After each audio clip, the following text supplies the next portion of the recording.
A teenager's daily ritual with a lonely patient changed everything, but not how you'd think. For nearly 3 months, it was their quiet secret. Helen, a teenager who'd learned to take up no space at all, brought daily meals to the hospital's most withdrawn patient.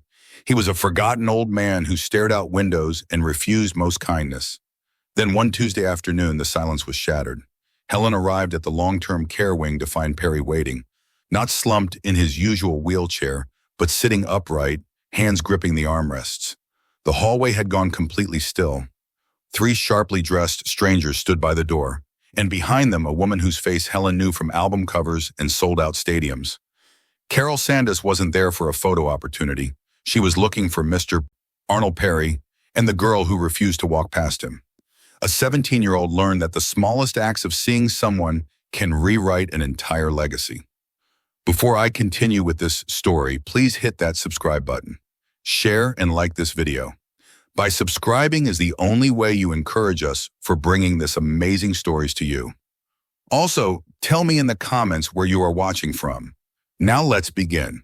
Helen Michelle clutched the paper bag close, but the man she'd brought it for wasn't where he should be. The smell of industrial cleaner and reheated cafeteria food hung thick in the air of Mercy Grove Medical Center, scents as familiar to Helen as her own kitchen. But today, something felt wrong. She stood at the entrance to the long-term care wing. Perry's wheelchair sat empty by the window. The spot where he always waited, the worn patch of linoleum near the radiator, the corner where afternoon light made the dust particles dance, was vacant. Not just vacant, abandoned. The tray table that usually held his untouched hospital meal was pushed against the wall. The wool blanket he kept over his knees, the one with the frayed blue edge, was folded neatly on the seat. Perry never folded anything neatly. "Mr. Perry?" Helen whispered. No answer, no familiar grunt of acknowledgement, no sound of his labored breathing or the soft squeak of his wheelchair when he shifted his weight to look at her. The hallway felt unnaturally quiet. Emma's throat tightened. She stepped closer, her worn sneakers silent on the polished floor. The sandwich she'd made that morning, the one she'd paid for with yesterday's tips from the diner, suddenly felt impossibly heavy in the bag. "Helen, what are you doing here so early?" Helen spun around. Her mother, Helen Michelle, stood in the doorway. She wore her faded cafeteria uniform, hair pulled back in a practical ponytail, and her face showed the deep exhaustion of a woman 3 hours into a double shift. She carried a stack of meal trays, and she didn't look surprised, just weary. "I told you to wait until after school," Diane said, though her voice carried more concern than anger. "You know Perry doesn't like—" She stopped. She'd seen Helen's face. "Baby, where is he?" Helen asked, her voice smaller than she intended. "Did something happen?" Diane set the trays down on the metal cart. She knew how much these visits had come to mean to her daughter. For weeks, Helen had arranged her entire schedule around 2:15 p.m., the moment she could slip away from school early, catch the bus, and make it here before anyone noticed. "Honey, I don't know," Diane admitted, glancing down the hallway. "He was here this morning. I brought him oatmeal. He complained about it like always, but then—" She didn't get to finish. A new sound echoed from the main corridor. It wasn't the soft-soled shuffle of nurses or the rhythmic beep of medical equipment. It was the sharp, deliberate click of expensive shoes on tile. Diane instinctively pulled Helen back against the doorframe, her hand protective on her daughter's shoulder. Mr. Gerald Hutchins, the hospital administrator, appeared first. He was a thin, nervous man who usually looked harried. Today he looked absolutely terrified. He walked quickly, almost sideways, his hands gesturing apologetically at the air. Behind him, 4 people entered the hallway in a way that changed the atmosphere entirely. The woman in front moved with the kind of presence that didn't need announcement. She wore a simple black coat and sunglasses pushed up into her dark hair, but there was no mistaking her. Even in the sterile fluorescent lighting of Mercy Grove, Carol Sandas looked exactly like herself, the woman whose voice had filled arenas, whose songs had soundtracked a generation's heartbreaks and healings. Behind her walked 3 others, a tall man in an expensive suit with the bearing of someone used to boardrooms, a woman in athletic wear whose face Helen vaguely recognized from sports broadcasts, and a younger woman carrying a leather portfolio clutched close to her chest like it contained something precious. They moved together, purposeful and out of place, like figures from a different world entirely. The hospital fell silent. A nurse pushing a medication cart froze mid-step. An orderly stopped wiping down a door frame. Even the fluorescent lights seemed to hum quieter. The group stopped directly in front of the long-term care wing entrance. Carol Sandas removed her sunglasses. Her eyes, sharp, searching, kind, swept the space. She looked at Mr. Hutchins first. "You're the administrator?" Her voice was warm but carried an unmistakable weight. "Yes, Miss Sandas, ma'am," Hutchins stammered, wringing his hands. "We're incredibly honored. If we'd known you were visiting, we would have prepared." "I'm not here for a tour," Carol said gently, cutting him off. Her gaze shifted past him, landing on Diane in her cafeteria uniform, and then on Helen half hidden behind her mother. Helen's breath caught. "I'm here for Arnold Perry," Carol continued, her attention now fully on the two of them. "And I was told he has a visitor, a young woman who brings him food." Mr. Hutchins looked confused. "Ma'am, I don't have any record of... She's just the cafeteria worker's daughter. She's not an authorized..." "Is this her?" Carol asked, and though her tone remained gentle, the question was absolute. Diane Carter, a woman who served mashed potatoes and cleaned steam trays for a living, found herself standing face to face with one of the most famous musicians in the world.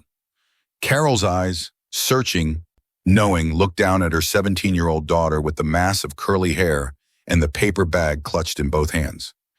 "Young lady," Carol said, her voice softening even further, but still carrying an undeniable gravity, "are you the one who's been visiting Arnold Perry?" Helen's mouth went dry. Her mother's hand tightened on her shoulder.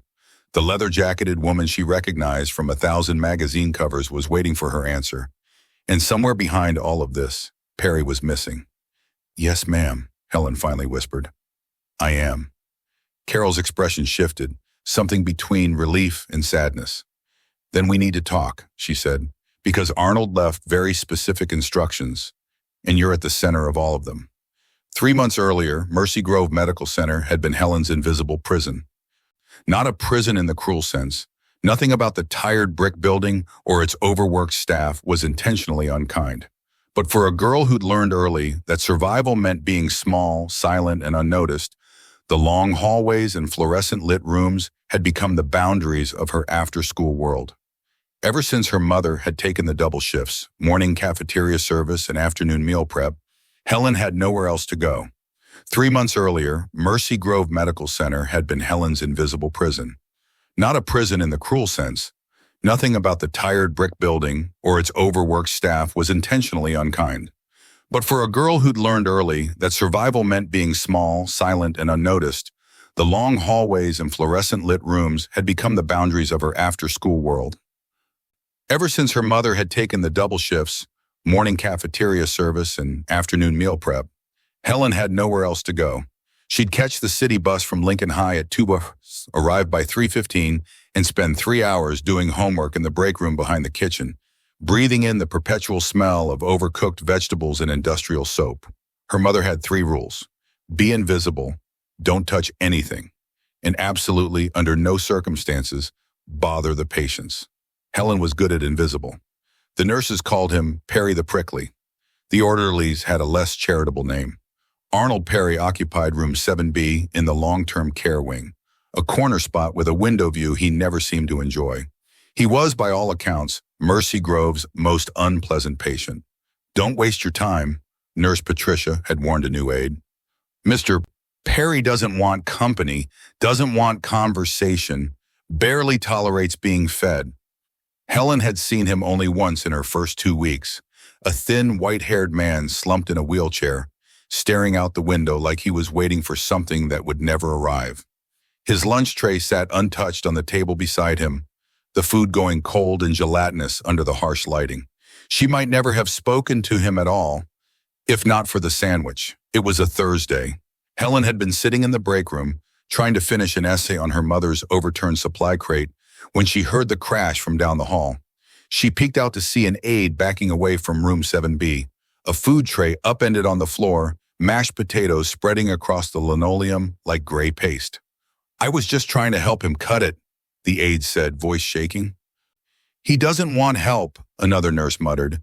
Leave it. Maintenance will clean it up. They walked away, both of them. Helen stood in the doorway for a long moment, watching the mess congeal. Then, without thinking, she grabbed paper towels from the break room and knelt down to clean it.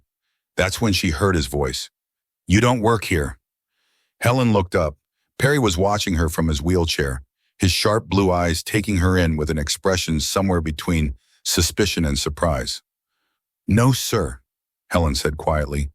But my mom does, in the cafeteria.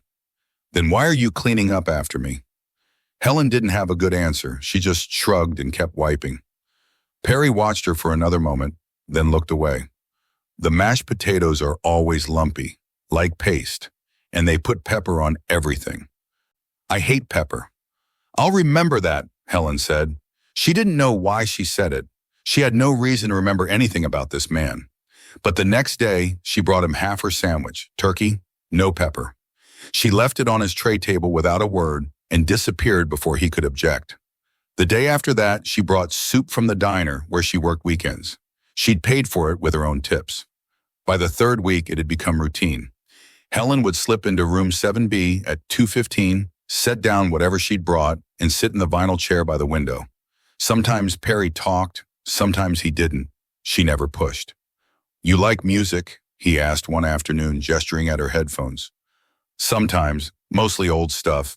My mom plays a lot of soul. Perry's expression flickered with something Helen couldn't read. Old stuff's the only stuff worth listening to. Everything now sounds the same. What do you like? He hesitated. I used to know someone who could sing, really sing, not the studio polished nonsense they call music now. Helen waited for him to say more. He didn't. The staff noticed, of course. Diane pulled Helen aside after the second week. Baby, you can't keep doing this. If Mr. Hutchins finds out, he doesn't mind, Mama. I'm just sitting with him. He minds everything, Helen. He threw a water pitcher at an orderly last month. But Perry never threw anything at Helen. He complained about the green walls, the too bright lights, the way the radiator clanked at night, but he never told her to leave. Slowly, almost imperceptibly, he softened. He started sitting up straighter when she arrived. He commented on the weather. He asked about her schoolwork, though he'd wave off her answers like they didn't matter. One day, Helen noticed a small plastic cup on his windowsill. It was nothing special, just a standard hospital cup, but Perry kept it there, always in the same spot, like it meant something. What's that for? She asked. Perry glanced at it. Reminder. Of what? That people leave things behind, whether they mean to or not. Helen didn't understand, but she didn't ask again. Then, on a rainy Tuesday in late October, Perry looked at her differently. She'd just set down a container of chicken noodle soup and was reaching for her backpack when he spoke. Why do you keep coming here, Helen? She froze. He'd never asked her that before. I don't know, she admitted. I guess because nobody else does. Perry studied her for a long moment, his sharp eyes seeing past her careful invisibility. That's not the whole truth, he said quietly. You come because you know what it feels like to win the one nobody sees. Helen's breath caught. She'd never told him anything about herself, not really, but somehow he'd been watching, seeing her when she thought she was invisible. Who are you? She whispered. Perry smiled faintly, the first real smile she'd ever seen from him. Someone who used to matter, he said, before I decided mattering was overrated. The change in Perry was subtle at first, a tremor in his hands that made lifting the soup cup harder, a cough that lingered too long after he spoke. The way he'd doze off mid-sentence, his head dropping forward like the weight of staying awake, had become too much. By mid-November, Helen noticed he wasn't eating as much. The food she brought, carefully chosen, no pepper, always warm, sat half-finished on the tray table. His face had grown thinner, the sharp angles of his cheekbones more pronounced, and the blue of his eyes seemed brighter against the pallor of his skin. You need to eat, Mr. Perry, Helen said one afternoon, pushing the container of beef stew closer to him. I need a lot of things, Perry muttered. Better food's not one of them. But he picked up the spoon anyway, his hand shaking just enough that Helen had to look away to give him dignity. She'd started staying longer. 20 minutes became 30. 30 became an hour. She'd do her homework in the vinyl chair while Perry dozed, or she'd read aloud from whatever book she'd brought, usually something for English class. Perry never asked her to read, but he never asked her to stop either. "What's that one about?" he asked one day, nodding at her worn copy of The Great Gatsby. "A man who throws parties for someone who doesn't come." Perry's mouth twitched. "Sounds about right. You ever throw parties?" "Once upon a time." His gaze drifted to the window. "I knew people who did, big ones, the kind where everyone showed up because they wanted something." It was the most he'd ever said about his past. "Did you want something?" Helen asked carefully. Perry was quiet for a long moment. "I wanted to matter. Thought if I helped the right people, stood beside the right names, I'd matter too." He exhaled slowly. "Turns out mattering doesn't mean much when it's conditional." Helen set her book down. "What happened?" "Life happened. I lost someone, then I lost someone else. And the people who should have cared, family, colleagues, people I'd spent years supporting, they stopped returning calls." His voice was matter-of-fact, but Helen heard the hurt beneath it. "Turns out when you're no longer useful, you're just another name they forget." Helen's throat tightened. She thought about her father, who'd left when the bills got too high and the future too uncertain. She thought about the kids at school who looked through her like she was wallpaper. "I know what that feels like," she said quietly, "being forgotten." Perry looked at her then, really looked at her, and something shifted in his expression. "You're 17, he said. "You shouldn't know that yet. Doesn't matter when you learn it. Still hurts the same." They sat in silence after that, the kind that felt less lonely than most words. The close call came 2 weeks later. Helen had just slipped into room 7B when she heard Mr. Hutchins' voice in the hallway, closer than it should have been. She froze, the container of minestrone soup still in her hands. "Need to evaluate the long-term patients in this wing," Hutchins was saying to someone, his footsteps approaching. "Starting with 7B. Perry's eyes snapped to Helen. For the first time since she'd known him, he looked genuinely worried. Not for himself, but for her. "Closet," he whispered, jerking his head toward the small supply closet in the corner of his room. Helen dove inside, pulling the door almost shut just as Hutchins entered with Nurse Patricia. Through the crack, she watched Perry transform. His face went blank, his posture slumped, his eyes half-lidded and distant. He looked like every other forgotten patient in the building. "Mr. Perry," Hutchins said briskly, "just checking in. How are you feeling today?" Perry grunted. "Same as yesterday. Same as tomorrow." "Right. Well, we'll let you rest." They left. Helen waited a full minute before emerging, her heart still racing. Perry was smiling faintly. "You're getting good at being invisible." "I've had practice," Helen said, trying to slow her breathing. "Your mother know you're still coming here?"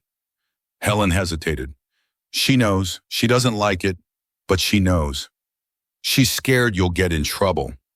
She's scared of everything. Bills, losing her job, me ending up like—" Helen stopped herself. "Like what?" "Like her, working 3 jobs and still barely making it." Perry nodded slowly. "What do you want, Helen? For your future?" The question caught her off guard. No one ever asked her that. "I want to go to college," she admitted. "Study social work, maybe. Help people who slip through the cracks." She laughed bitterly. "But that costs money we don't have. So I'll probably just work and hope something changes." Perry was quiet for a long time. Then he said, "You're better than this place." "This place isn't so bad." "I didn't mean the hospital." His eyes were sharp again, focused. "I meant the life people expect you to accept. You're better than that." Helen didn't know what to say. Perry shifted in his wheelchair, wincing slightly. "You ever wonder why I'm still here, in this wing?" "Because you're sick?" "I'm old, not sick. There's a difference, Sapun." He gestured vaguely at the room. "I could afford better. I could afford a lot of things, but I'm waiting." "For what?" Perry's expression turned cryptic. "To see if anyone shows up before I'm gone. To see if kindness still exists without cameras or contracts or conditions attached to it." Helen frowned. "That's a sad way to test the world." "Maybe, but it's honest." He looked at her directly. "You passed, by the way, in case you were wondering." "I wasn't trying to pass anything. I know. That's exactly why you did." Helen still didn't fully understand, but something in Perry's tone made her chest feel tight. As she gathered her things to leave, Perry spoke again, his voice quieter. "Some people only show up when there's something to take, Helen. Remember that." He paused. "And remember the ones who show up when there's nothing to gain. Those are the ones who matter." Helen nodded, though she didn't realize until much later that Perry wasn't just giving her advice. He was preparing her for what was coming. Helen knew something was wrong the moment she stepped off the elevator.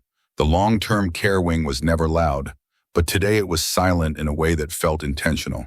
No rattling medication carts, no murmur of television sets bleeding through doorways. Even the fluorescent lights seemed to hum differently, as if holding their breath. She walked slowly toward the room 7B, the paper bag with turkey sandwiches, no pepper, clutched against her chest. Her sneakers squeaked softly on the polished floor, each step echoing louder than it should.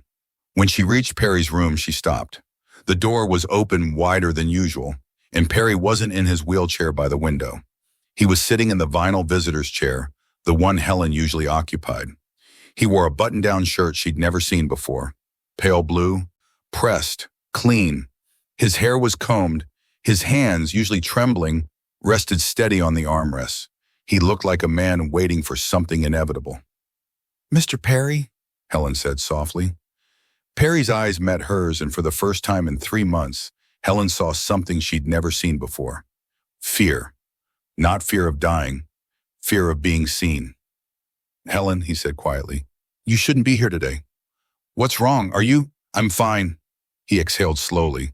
"But they're coming, and once they arrive, everything changes." "Who's coming?" Before Perry could answer, the silence shattered. Heavy footsteps echoed from the main corridor. It's not the soft shuffle of hospital staff, but the deliberate, purposeful click of expensive shoes on tile. The air itself seemed to shift, charged with the presence of people who didn't belong in places like Mercy Grove. Helen's mother appeared first, her face pale, her hand reaching for Helen's arm. "Baby, we need to go," Diane whispered urgently. But it was too late. Mr. Hutchins rounded the corner, his face flushed and panicked, gesturing apologetically at the 4 people behind him. Helen's breath caught. Carol Sandas walked into the hallway like she was stepping onto a stage. Calm, centered, undeniable. She wore simple black, her dark hair pulled back, but there was no mistaking who she was. Behind her, 3 others followed. A distinguished man in an expensive suit, a woman whose athletic build and confident bearing Helen vaguely recognized from sports news, and a younger woman clutching a leather portfolio like it held state secrets. The hospital staff froze. A nurse backed against the wall. An orderly stopped mid-stride, mop suspended in the air. Carol's gaze swept the hallway and landed immediately on Perry's open door, on Helen standing just inside it. Helen's instinct was to run, to disappear the way she'd learned to disappear her entire life. But her mother's hand on her shoulder kept her rooted, and Carol Sandas was already walking toward them with the kind of inevitability that couldn't be avoided. She stopped just outside the doorway. Her eyes, warm, knowing, impossibly kind, moved from Helen to Perry, and her entire expression softened. "There you are," Carol said gently, as if she'd been searching for years. Perry's jaw tightened. His hands gripped the armrests harder. "Carol," he said, his voice rough with emotion. Carol stepped inside the small hospital room, and suddenly the space felt impossibly crowded. Not with people, but with history. The 3 others remained in the hallway, silent witnesses. "You're harder to find than you used to be, Arnold," Carol said, a hint of affection beneath the gentle reprimand. Helen blinked. "Arnold? Perry? Arnold?" Closed his eyes briefly. "I didn't want to be found." "I know." Carol's voice was soft but firm. "But you don't get to disappear completely. Not from me." She turned then, her attention shifting fully to Helen. The weight of that gaze, famous, powerful, impossibly present, made Helen's throat go dry. "And you must be Helen," Carol said. Helen's voice came out barely above a whisper. "Yes, ma'am." Carol smiled, and it was genuine. "I've heard a lot about you, more than you probably realize." Helen looked at Perry, at Arnold, confusion and shock warring in her chest. "I don't understand." Perry finally opened his eyes. He looked at Carol, then at Helen, and something in him seemed to break and mend simultaneously. I didn't tell you everything, Perry said quietly, about who I was, what I did. Carol moved to stand beside Perry's chair, her hand resting briefly on his shoulder, a gesture of old friendship, old loyalty. Arnold Perry was one of the most influential music managers in the industry for 20 years, Carol said, her voice carrying the weight of respect. He discovered artists, built careers. He found me when I was singing in a basement club in Chicago, believed in me when no one else would, and turned me into, she gestured at herself with a wry smile, whatever this is. Helen stared at Perry. You never said.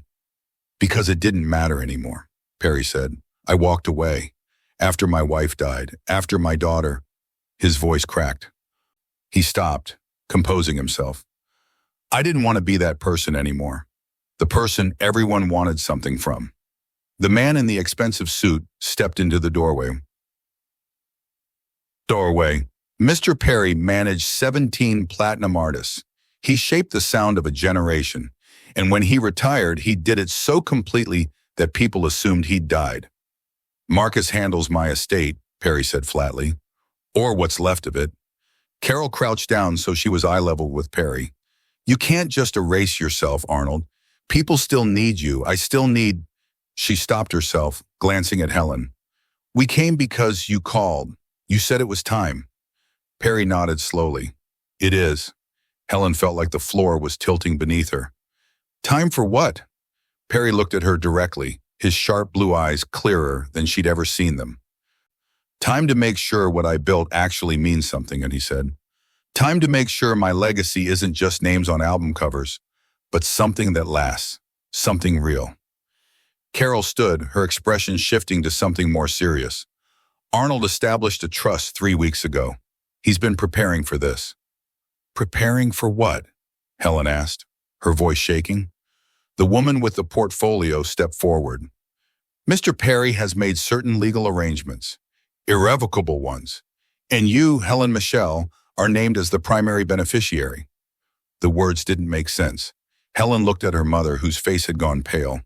She looked at Perry, who was watching her with an expression caught between relief and sorrow. I don't want your money, Helen said immediately.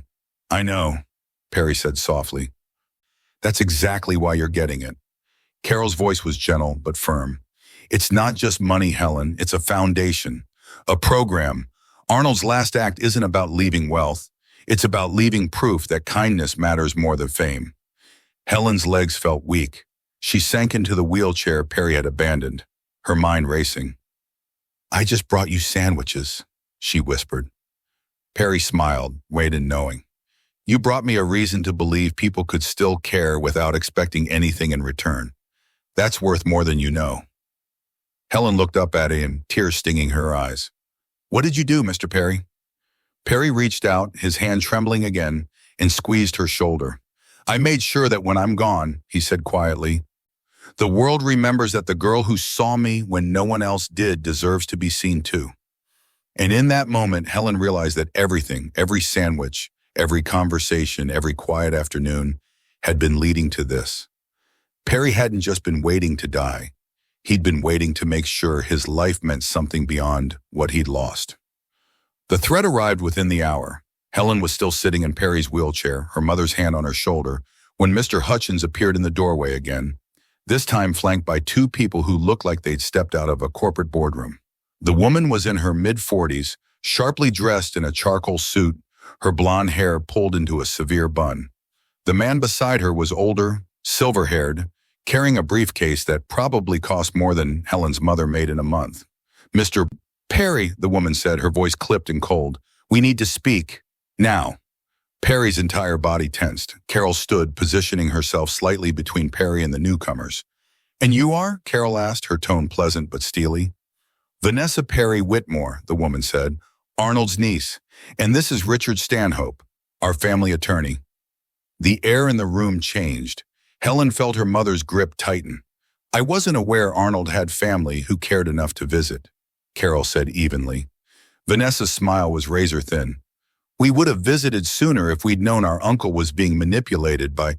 Her eyes cut to Helen with open disdain. Opportunistic strangers. Helen flinched. Careful, Perry said, his voice quiet but dangerous. Careful? Vanessa's composure cracked. Uncle Arnold, you haven't spoken to us in 5 years. 5 years of silence. And now we discover you've rewritten your entire estate plan to benefit some teenage girl we've never heard of. The lawyer, Stanhope, stepped forward. Mr. Perry, we have serious concerns about the circumstances under which these recent legal documents were executed. Given your age and medical condition— My mind is fine, Perry snapped. With all due respect, sir, that's not for you to determine. Stanhope's tone was professionally condescending. We have grounds to contest any documents signed while you were potentially under undue influence. Helen's stomach dropped. She looked at her mother, whose face had gone white. We didn't do anything wrong, Diane said, her voice shaking. My daughter just visited him, that's all. Vanessa laughed bitterly. Just visited? Every single day for 3 months? Bringing him food, isolating him from staff, from family. I isolated myself, Perry shouted, loud enough that everyone in the hallway went silent. His hands gripped the armrest so hard his knuckles went white. You want to talk about family? Where were you when Elizabeth died? Where were you when I lost my daughter? You sent a card, Vanessa. A goddamn sympathy card. Vanessa's face flushed. You pushed everyone away. You refused to see us. Because you only cared when there was something to inherit. The room fell into tense silence. Marcus, the estate attorney who had arrived with Carol, stepped forward calmly. Mr. Perry executed all documents with full legal counsel present. I was there. He was assessed by 2 independent physicians who confirmed his mental competency. Everything was recorded. Recorded? Stanhope's eyebrows rose. The young woman with the leather portfolio opened it and produced a small tablet. Mr. Perry insisted on the video documentation of every meeting. He was very clear about his intentions. She pressed play. Perry's voice filled the room, steadier than it had been in weeks, recorded in what looked like a lawyer's office. My name is Arnold James Perry. I am of sound mind and body. I'm making these arrangements because I've spent my entire life building legacies for other people. Artists, labels, executives who forgot my name the moment I stopped being useful. I've watched people claim to love me while waiting for me to die so they could claim what's left. I don't want my estate to go to people who see me as a bank account. I want it to go to someone who saw me as a person when I had nothing left to offer. Helen Michelle never asked me for anything. She brought me food she paid for with her own money. She sat with me when I was difficult and ungrateful. She chose compassion when everyone else chose convenience. This isn't about money. It's about proving that character matters more than blood. The recording ended. Vanessa's face was pale with fury. This is manipulation. She clearly targeted a vulnerable old man. Enough, Carol's voice cut through the room like a blade. I've known Arnold for 30 years. He's many things, stubborn, difficult, impossible, but he's not a fool, and he's certainly not vulnerable to manipulation. The woman in athletic wear, Helen now recognized her as Keisha Monroe, a former Olympic gold medalist turned philanthropist, stepped into the room. I've reviewed Mr. Perry's plans personally, Keisha said. The trust isn't just for Helen. It establishes a full program providing meals, companionship, and educational support for elderly patients in facilities like this. Helen receives funding for her education, yes, but the majority goes toward creating something sustainable, something that honors people society forgets. We'll challenge this in court, Stanhope said flatly. We have grounds for undue influence, elder abuse.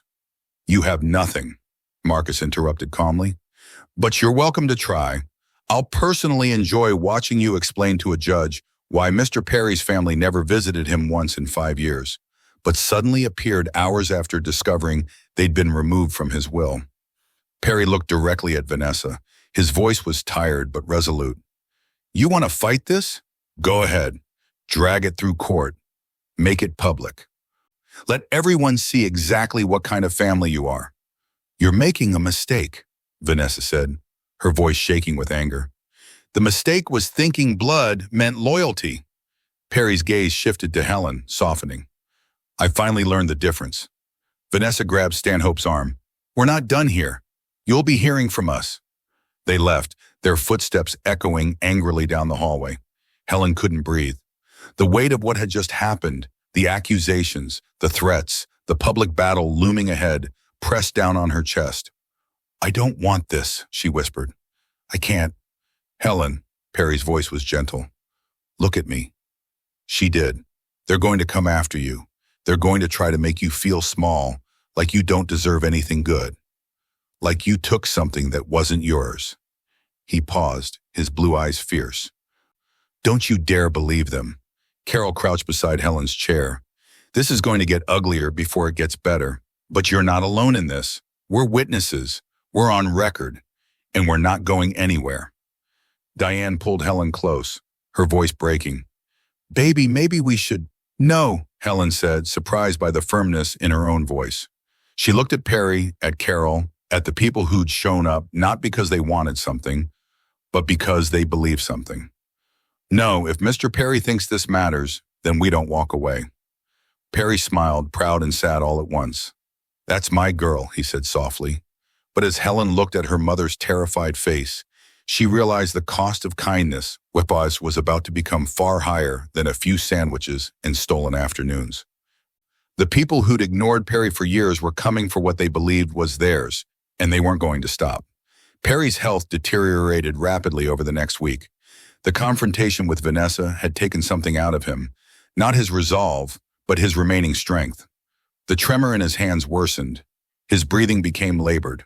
The nurses moved him to a private room with round-the-clock monitoring, and Helen wasn't supposed to be there at all. She came anyway. Carol had rented a room at a nearby hotel and spent her days at the hospital, a quiet guard in presence that kept Vanessa's lawyers at bay. Marcus filed motions. Documents were submitted.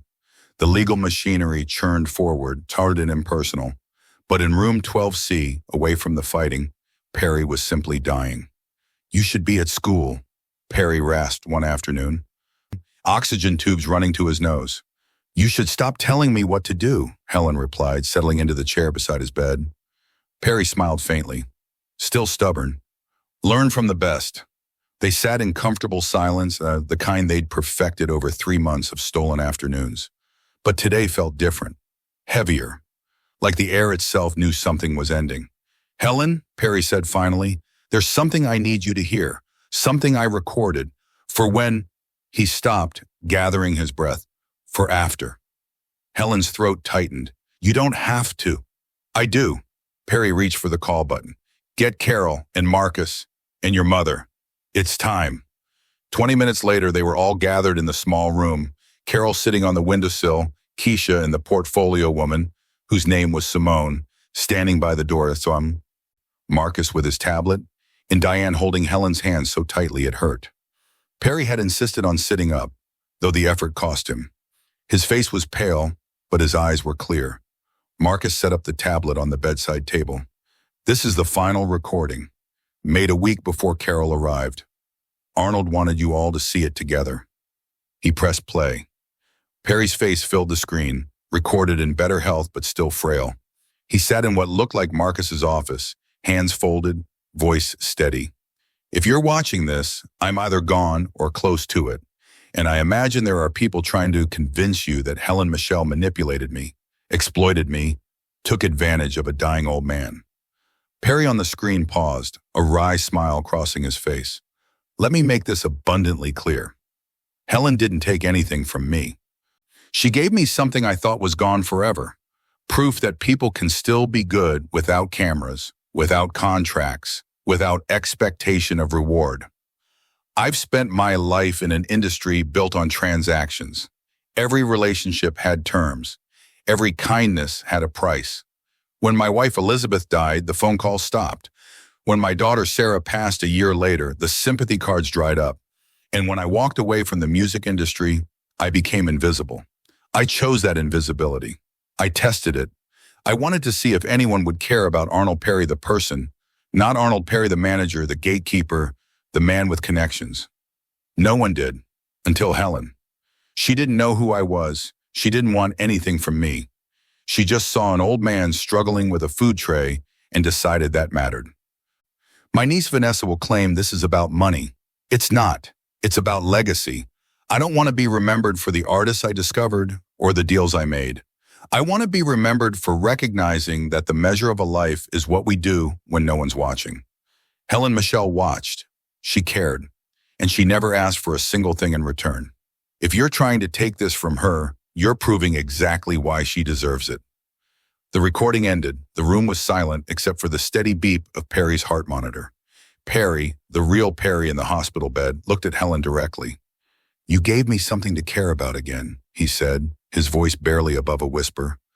"Something worth staying alive for, even if just a little longer." Helen's eyes filled with tears. "I didn't do anything special." "You did the most special thing in the world, Helen. You saw someone invisible and made them matter." Carol wiped her eyes, not bothering to hide the tears. Diane was openly crying. Perry's gaze shifted to the ceiling, his breathing slowing. "I'm tired now." "Then rest," Helen said, her voice breaking. "Will you stay?" "Yes." Perry's hand reached out, trembling. Helen took it, holding it gently. "Thank you," Perry whispered, "for the sandwiches, for the silence, for making an old man remember what kindness feels like." His eyes closed. The heart monitor's rhythm began to slow. Carol moved to Helen's side, her hand on Helen's shoulder. Marcus bowed his head. Keisha and Simone stood witness, silent and respectful. Diane wrapped her arms around her daughter from behind. And in that small hospital room, surrounded by people who'd shown up not for what they could gain but for what they could honor, Arnold James Perry took his last breath. The monitor flatlined. The sound seemed impossibly loud and impossibly quiet all at once. Helen didn't let go of his hand. The nurses came. The doctor pronounced the time of death, 4:47 p.m. on a Tuesday afternoon, the same time Helen used to arrive with sandwiches. They gave Helen a few more minutes. She sat beside Perry's body, his hand still in hers, and understood with devastating clarity that her life had just changed in ways she couldn't yet comprehend. She wasn't just a girl who brought food to a lonely old man anymore. She was the keeper of his legacy, the proof of his belief, the living testament that kindness, witnessed by no one, still mattered more than anything. Carol knelt beside her chair. "You okay?" Helen shook her head. "No."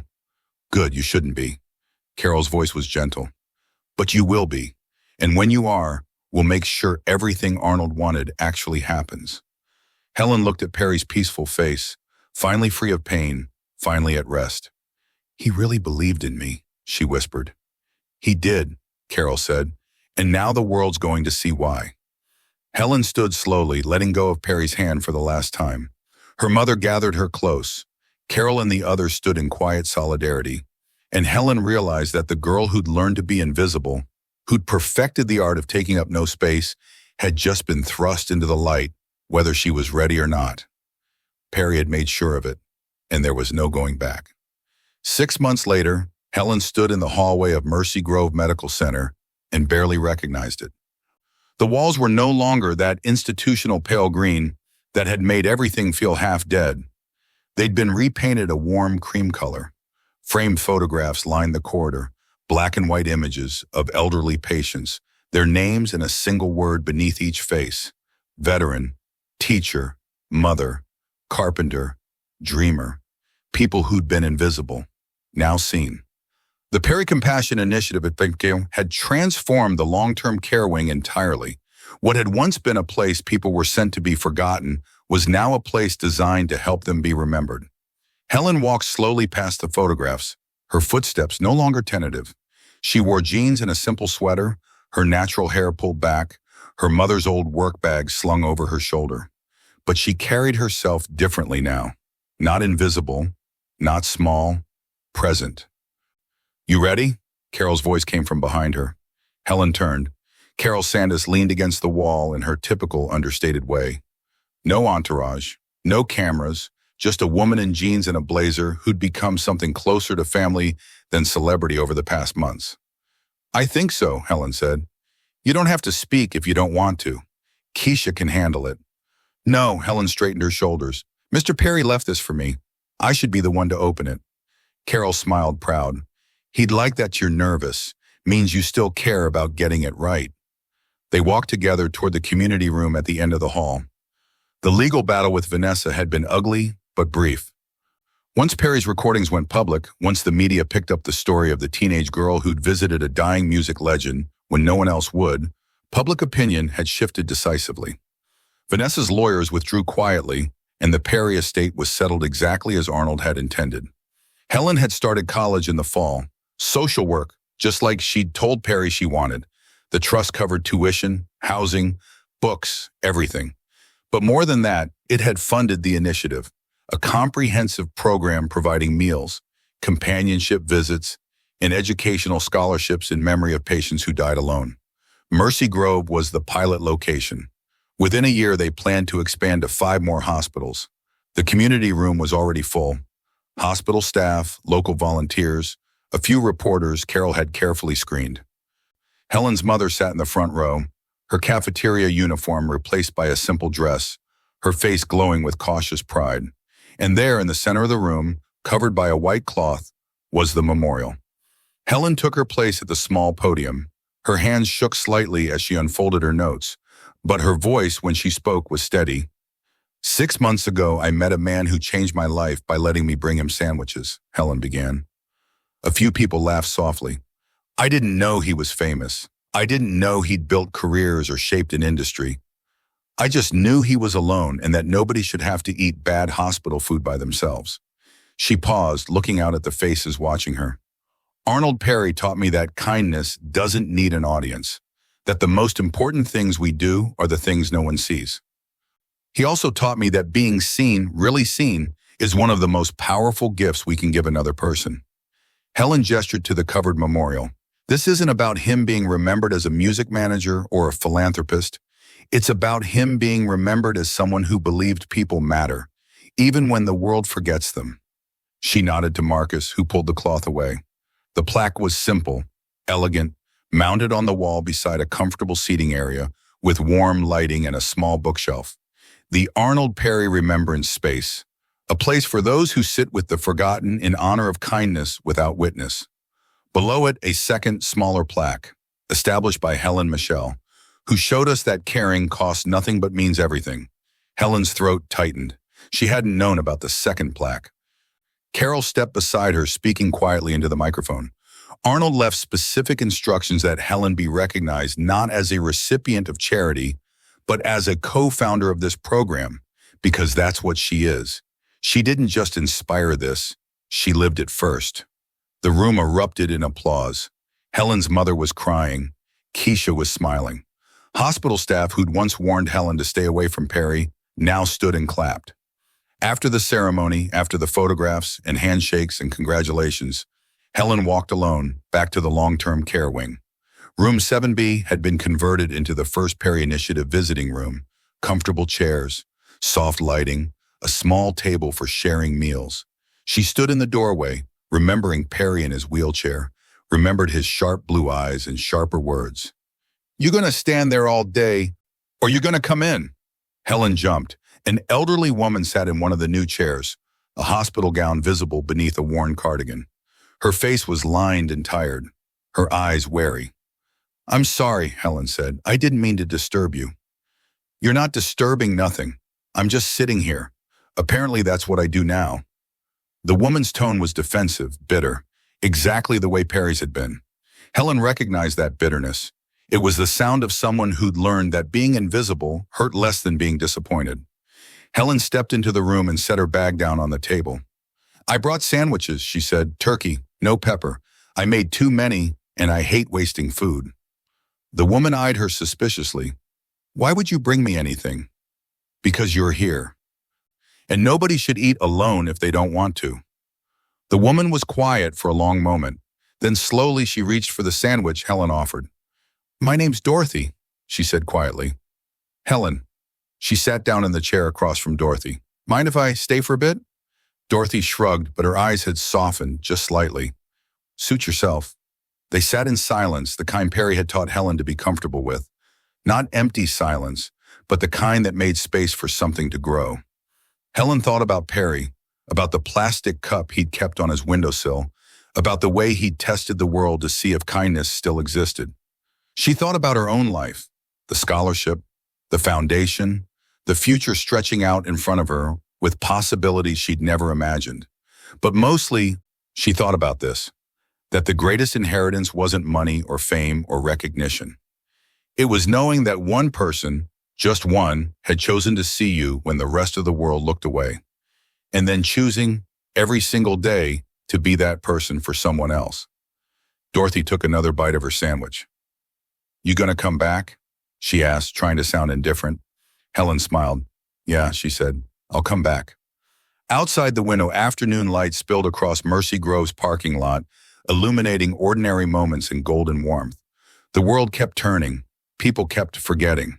But in room 7B, two people sat together in deliberate remembrance. And that, Helen thought, was exactly enough.